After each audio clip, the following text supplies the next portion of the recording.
latihan. So macam mana latihan kita? So latihan kita ni simple.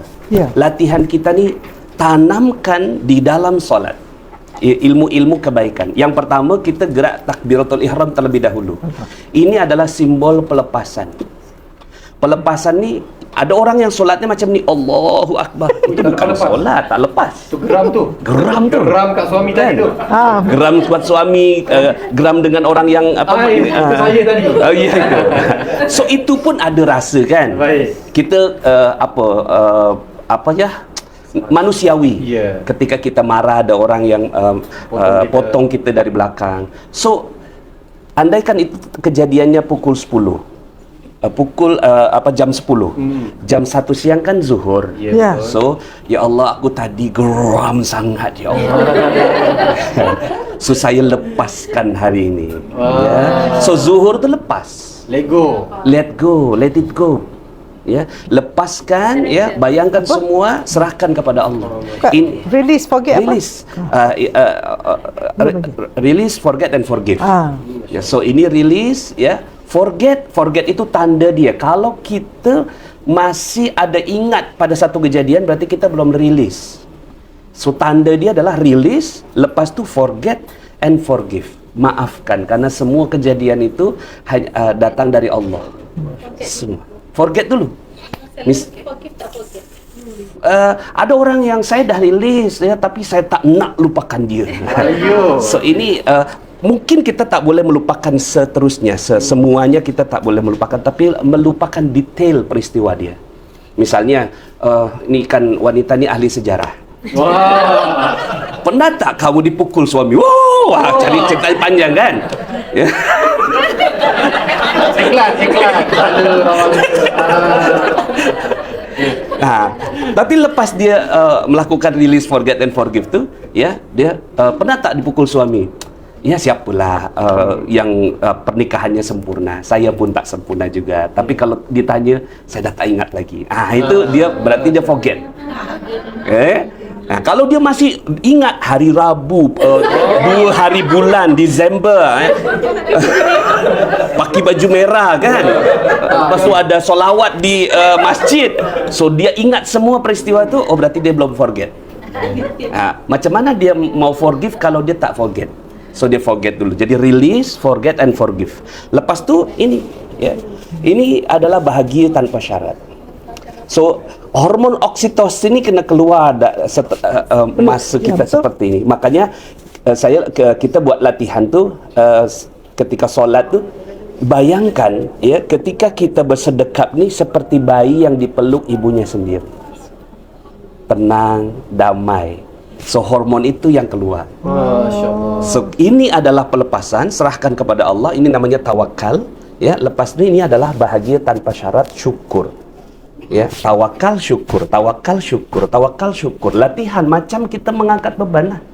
Kita latihan tawakal syukur, tawakal syukur, tawakal syukur. Nah, syukur ni dia kena harus ada dalam hati dia bahwa Allah dah terima semua apa yang dilepas tadi. Kan apapun energi, memori itu, memori kita, ingatan kita itu kan semua energi. Kejadian apa yang terjadi pada diri kita energi. So kita lepas macam ni, energi lepas.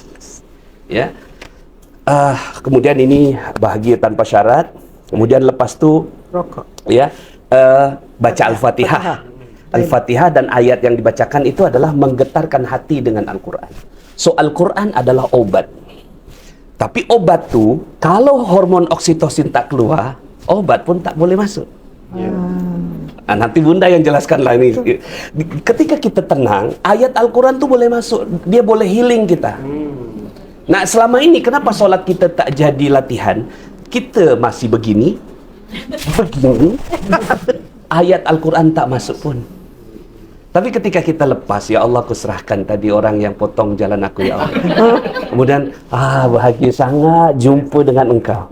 Lepas tu, Allah Subhanahu Wa Taala, Al-Fatihah itu jadi nikmat. Baca apapun kita jadi nikmat. Lepas tu, ini posisi ruku. Ruku ini ridha. Ridha ni zero position. Kepala dengan yang belakang ni dia sama. Sejajar. So ini adalah simbol kita ridha dengan apapun yang Allah bagi. Apa beda ikhlas dengan ridha? Ikhlas ni rela memberi. Baik. Okey, ikhlas. Nah, ridha rela menerima. Jadi kalau kita bagi, ya, saya bagi anak yatim 100 ringgit. Saya bagi anak yatim 100 ringgit. So saya ikhlas. Anak yatim ni menerima 100 ringgit, dia ridha menerima. Kawan dia pula sebelah dapat 200 ringgit. Oh, tadi tak redha lah ni. Goyang. Oh ya, itu dia compare. So ketika kita compare, ridha tu goyang. Goyang mana? Tadi nak buat mana? Goyang ni. Goyang. Awalnya tak punya kan? Betul. Dia dikasih 100 ringgit ya. Sudah Ini saya kasih 200 ringgit. Kita sama kan? Kenapa kamu dapat lebih banyak daripada saya? Awalnya pun dia tak dapat juga. Ya, betul. So goyang. So ridha ni dia tak boleh goyang. Ridha ini adalah posisi di mana dia kena straight lurus dan tak ada tengok-tengok semua, hanya ridha dengan apa yang Allah bagi. Masya-Allah. So kita latihan, kita kena latihan pada saat rukuk tu, hati, ya Allah aku ridha. Hari ini ya Allah adalah hari terbaik dalam hidup aku. Tak ada yang saya dapatkan kecuali ya kebahagiaan hari ini. Lepas tu berdiri. Nah, berdiri ni ya adalah vision. Ya, LOP, kita sebutnya LOP, Law of Projection. So ya Allah, aku yakin apapun dalam kondisi saya rendah, dijatuhkan, disakiti, tapi ada masa saya bangkit kembali. So ini dia pancarkan ya, Rabbana walakal hamd. Makanya kita puji Allah karena Allah yang membangkitkan kita dari kondisi apapun. Kemudian kita jatuh lagi. Tapi jatuh di sini, jatuhnya adalah jatuh sejatuh-jatuhnya, merendahkan jiwa kita, kepala kita lebih rendah daripada belakang kita. Ya, pasal apa? Hanya Allah satu-satunya yang mulia. Maka di sini ada ilmu namanya garis kebenaran. Garis kebenaran. Garis kebenaran itu saya yang salah. So di sini lepas, Allah, aku tadi dipotong orang, aku lepaskan. Sekarang aku bahagia, ridha dengan aku tadi dipotong. Kemudian lepas tu rendahkan, aku yang salah, kenapa aku dipotong. Jauh semenung. Mana jawapan tu? Kalau panas, kalau kata saya tak jumpa jawapan saya potong, memang itulah rezeki saya memang dipotong. Mungkin itulah kebaikannya. Kalau mungkin saya ke depan, mungkin saya berlanggar dengan kereta orang. Agaknya dia mencari toilet. Kan? Betul. Siapa pernah dalam kesegaran lalu lintas, dia memang ada panggilan alam.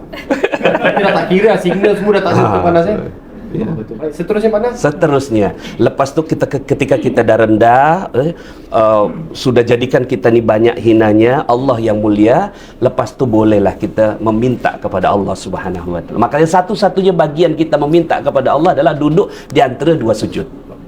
Rabbighfirli warhamni wajburni warfa'ni warzuqni wahdini wa'afini wa'afwan. Minta apa sahaja dikabul oleh Allah Subhanahu Wa Taala. Inilah hak kita. Yang lainnya semua pujian. Jadi bagian solat tu semuanya pujian kecuali duduk di antara dua sujud. Duduk di antara dua sujud adalah aku minta ya Allah. Kenapa? Karena dah melalui proses tawakal, syukur, ridha, rendah. Lepas tu dia minta sama Allah. Karena kalau kita tak rendah, kita tak mungkin. Kita jumpa dengan seorang investor. Dia nak bagi kita 1 billion ringgit. Ya. So kita merendah biasanya. Betul, sebab Kan? Dia ada depan, Pak, ini proposal saya. So ini kita merendah. Bagaimana lagi kepada Allah Subhanahu Wa Taala. So kita merendah kepada Allah, lepas tu insya-Allah proposal kita diterima. Itulah proposal kita. Rabbighfirli warhamni wajburni warfa'ni warzuqni wahdini wa'afini wa'afwan. Lepas tu tutup lagi dengan aku salah juga ya Allah. Lepas tu balik lagi, diulang cycle-nya sampai kita tahiyat. Tahiyat ini Bunda, satu sama terhubung.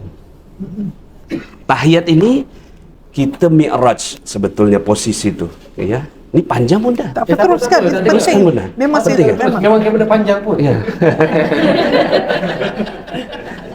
Jadi ketika kita tahiyat tu, ya, ketika kita tahiyat, kita rasakan saya tadi macam sangat dimuliakan sama Bunda. Masuk sini kan? Ya, saya merasa sangat Masya Allah. Tadi ada Ustaz Ali tadi ya. Ustaz, ini ada seminar gitu ya. Jadi kita pun terkejut Bunda buat kursi macam ni. Ya. Mereka saya tak bagi tahu. Mereka tak saya bagi tahu. Kejutan. Jumpa Prof ya, tapi saya tak bagi tahu akan ada macam ni. So ketika tengok ni, Masya Allah, gitu ya Bunda siapkan. Allah menyiapkan lebih baik daripada apa yang disiapkan Bunda. So ketika kita at-tahiyatul mubarakatus salawatut tayyibatu lillah, itulah perjumpaan pertama kita dengan Allah. Maka kita kena latihannya tu rasakan kehadiran Allah. Ya, anta'budullah ka'annaka tarah. Ya, beribadah kepada Allah seakan-akan Allahnya ada. Ya, fa illam takun tarah fa innallaha yarak. Kalau kamu enggak melihat Allah, kamu tak melihat Allah, sadarilah Allah melihat kamu. So, yang kita kena dapatkan tu adalah perasaan bahwa Allah hadir. Maka at-tahiyatul mubarakat, ya Allah, Engkau hadir dalam salatku. Nah, ini perasaan seperti ini kalau dikaji malam hari kita meneteskan air mata. Ya. Kemudian lepas tu kita diundang, dijemput oleh Allah Subhanahu wa taala dalam satu majlis yang mulia. Ya Allah buka majlis itu bagi sesiapa yang dimuliakan oleh Allah Subhanahu wa taala. Kita senang kan? Lepas tu pas masuk sini kan, kita tengok siapa yang ada di sini, siapa yang ada kat sini ya. Ternyata ada kat sini ada Presiden Prabowo Subianto ya. Lepas tu sebelah sini ada Perdana Menteri sekarang siapa namanya? Anwar Ibrahim. Pasal banyak sekali kan di sini ganti-ganti kan. Kalau di Indonesia 10 tahun baru ganti. Ya. Ada Prabowo, ada Anwar Ibrahim, ada Presiden Donald Trump, ada orang penting semua. Top ya. Top orang-orang penting semua yang ada kat sini. Ketika kita dah masuk, Masya Allah, semua orang penting kat sini. Siapa orang paling penting? Assalamualaikum ayyuhan Nabi wa rahmatullahi wabarakatuh. Maka ketika kita tengok, ya Allah, Nabi ada kat sini. Jadi solat tu, kita kena hadirkan Nabi persis di depan kita. Ya. Maka lepas solat, apa yang kita lakukan? Hanya ada satu pertanyaan. Apakah Nabi bahagia dengan saya? Apakah Nabi tersenyum dengan saya? Apakah yang saya lakukan ini Allah membuat Nabi, Allah terima, Nabi bahagia dengan kita? Kalau itu yang terjadi, solat kita dah settle. Solat kita, Masya Allah. So, setiap solat, kita berjumpa dengan Nabi. Assalamualaikum ni maknanya, ya, ini kata ganti orang yang ada di depan kita. Assalamualaikum. Orangnya ada. Ya, tapi kalau Abang Talib nak pergi umrah salamkan saya pada Nabi. Ya. Kemudian Nabi jawab wa alaihis salam. Ya. Salam juga untuk dia. Ya, kata gantinya hi, artinya tak ada orangnya. Tapi kalau assalamu alaika, berarti orangnya ada. Maka dalam sebuah hadis disebutkan sesiapa orang yang membacakan salam kepadaku, Allah kembalikan ruhku pada jasadku untuk menjawab salam orang tersebut. Jadi ketika kita assalamualaikum ya Nabi, maka Nabi itu seperti ada di samping kita. Maka solat itu sedalam itu. Maka kalau kita ini terus solatnya seperti ini, maka insya Allah kita akan berubah Bunda. Akan menjadi orang yang sangat-sangat mudah menghadapi kehidupan ini. Assalamualaikum ayuhan Nabi wa rahmatullahi wabarakatuh. Dan bukan hanya Nabi Muhammad SAW ya, saja yang ada dekat situ. Semua Nabi hadir ya. Karena itulah makanya kenapa simbol langit pertama Nabi jumpa siapa, langit kedua jumpa siapa, langit ketiga jumpa siapa, sampai langit ketujuh jumpa dengan Nabi Ibrahim alaihissalam. Artinya maknanya memang itu yang dibawa gitu. Ketika kita solat tuh kita jumpa dengan semua Nabi. Sebelum naik bertolak ke atas langit pun Nabi memimpin solat di hadapan 300.000 Nabi di belakangnya. Nah lepas tu assalamu alaina wa ala ibadillahis salihin. Ya, dan keselamatan untuk kami dan orang-orang yang soleh yang ada. Jadi orang-orang yang di situ ada Imam Syafi'i, ada Imam Bukhari, ada Imam Muslim, ada Imam Maliki, ada semua orang-orang soleh hadir kat situ. So kalau ini yang terjadi, kita ni tak nak selesai solat kita. Kan? Ya, kita tak nak bangun karena kita jumpa dengan orang-orang soleh. So hati kita tersambung, satu sama terhubung. Kalau tadi dengan semua orang tu kita kena 10, dengan mak kita 10, dengan bapak kita 10, dengan isteri kita 10, dengan anak pertama, kedua, ketiga 10, dengan penjual es teh 10, dengan penceramah tu 10, dengan Nabi 10, dengan Imam Syafi'i 10. Pertanyaannya, kita dah tersambung itukah dengan mereka semua? So ini bab tentang macam mana kita menyambungkan hati dengan orang-orang yang mulia, ya, yang sepatutnya